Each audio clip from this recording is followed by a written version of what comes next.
কি ভাবছেন? এটা কোনো রাজপ্রাসাদ না, এটা ওদের কাছে অনেক মূল্যবান একটি বিছানা, যেখানে শুয়ে আছেন আরামে।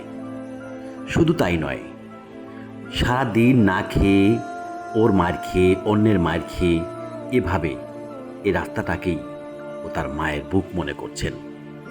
তাই শান্তির একটা ঘুমে নিদ্রায় কাটাচ্ছে তার এই রাত যাপন।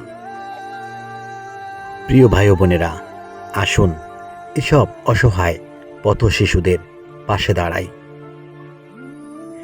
আপনার একটু সহযোগিতায় হতে পারে ওর ভাগ্যের পরিবর্তন। সকলেই ভালো থাকবেন, সুস্থ থাকবেন। আল্লাহ হাফেজ।